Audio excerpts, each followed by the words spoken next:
नमस्कार साथियों। एक बार फिर आप सबका बहुत बहुत स्वागत है ज्योग्राफी विद अमन सर में। और साथियों, आज मैं आप लोगों को इस लेक्चर में बताने वाला हूं कि आखिर क्यों नेपाल में ये जो प्राकृतिक त्रासदी और एक भयावह दुर्घटना देखने को मिली है, जिसमें इसकी बताया जा रहा है लगभग 50,000 से भी अधिक लोग लापता है और उनकी कोई सूचना प्राप्त नहीं हो रही है। अब ऐसे में आखिर नेपाल में ऐसा क्यों हुआ? क्या इसमें नेपाल की गलती है केवल, या फिर कुछ और भी है?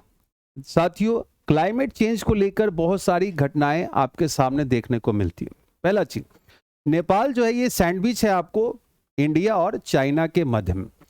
इंडिया और चाइना की हम लोग बात करें तो मैक्सिमम आपको पता ही है कि यूएस, इंडिया, चाइना ये सब कार्बन एमिशन कंट्री बहुत ज़्यादा है, बहुत ज़्यादा कार्बन एमिशन करते हैं। अब ऐसे में क्लाइमेट चेंज का खतरा सिर्फ इन दोनों पर नहीं, इनके बीच में जो नेपाल है वहां पर है। यूनाइटेड नेशन ने 2023 में ही कहा था कि नेपाल में जितने ग्लेशियर है वो 30% उसके ग्लेशियर जो है वो पिघल चुके हैं। 2023 की डाटा में आपकी बात कर रहा हूं कि वो पिघल चुके हैं और आगे आने वाले 60-65 सालों में स्थिति और भी भयावह होने वाली है। अब ऐसे में जो वर्तमान में अभी आप जो देख रहे हैं कि एक ये आपके सामने बिल्डिंग है और ये सामने मित्र सेतु जो बनाया गया हुआ है नेपाल से तिब्बत जाने की ओर, चाइना जाने की ओर, क्योंकि इसी रास्ते से होकर कैलाश मानसरोवर जाने का भी रास्ता है। तो आप समझिए चीजों को कि आखिर ऐसा हुआ और यहाँ पर इस प्रकार से एक भयावह दुर्घटना आपको जो देखने को मिल रही है, तो इसके पीछे क्या वजह मैं बताना चाहूंगा साथियों। देखिए, यहाँ पर जो शुरुआत में जो बताया गया कि भूकंप आने से ऐसा हुआ और ग्लेशियर टूट गए, वो बेसिकली जो वहां की जो स्थितियां थी, आपको जैसा हमने बताया, क्लाइमेट चेंज के कारण बहुत ही नाजुक स्थिति पर पहुंच चुकी है और आगे भी ऐसे हादसाएं हो सकते हैं।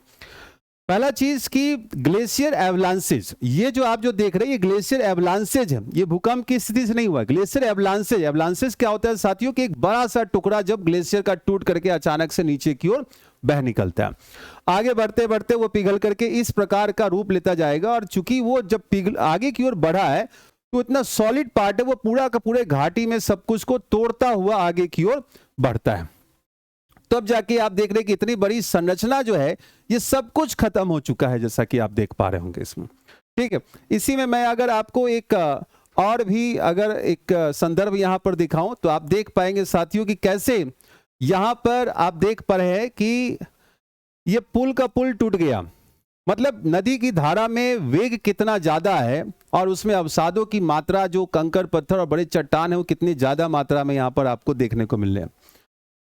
ध्यान रखिएगा, कभी जो आपसे प्रश्न पूछा जाता है तो आपका आंसर होना चाहिए कि पहला चीज कि नेपाल में जो वर्तमान में जो त्रासदी देखने को मिली है वो त्रासदी है जस्ट बिकॉज ऑफ ग्लेशियर एवलांसेज। दूसरी चीज, ग्लेशियर लेक आउटबर्स्ट भी होता है, फ्लैश फ्लड की स्थिति बनती है, हम लोग बोलते हैं फ्लैश फ्लड आ गया। कई बार यहां पर वर्षा से ऐसी स्थिति नहीं बनी, यहां पर ग्लेशियर के टूटने से ऐसी स्थिति बनी है और ये स्थिति अभी नेपाल की है।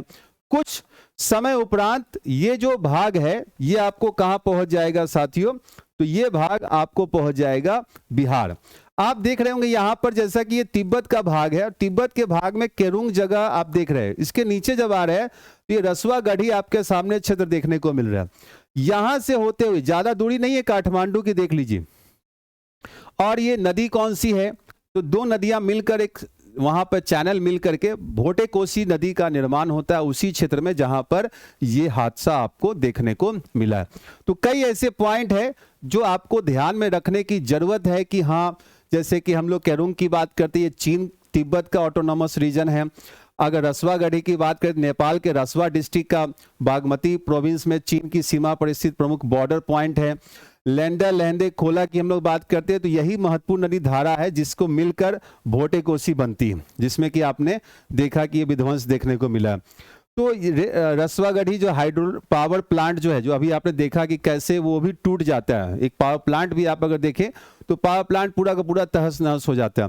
तो ये सब कुछ पॉइंट है जो आपको ध्यान में रखने की जरूरत है। जो ब्रिज की हम लोग बात कर रहे थे उस ब्रिज का नाम है साथियों फ्रेंडशिप मैत्री ब्रिज, ये ध्यान में रखिएगा, जो पूरी तरह से समाप्त हो चुका है, खत्म हो चुका हुआ। ये वही रीजन था जहां से कैलाश मानसरोवर के लिए यात्री भी प्रस्थान करते हैं। तो जानकारी अच्छी लगी हो तो एक बार इस इवेंट को लाइक, शेयर और सब्सक्राइब जरूर कीजिएगा। अगर आप चैनल पर नए हैं तो मिलते हैं ऐसी कुछ जानकारी के लिए, तब तक के लिए नमस्कार, धन्यवाद।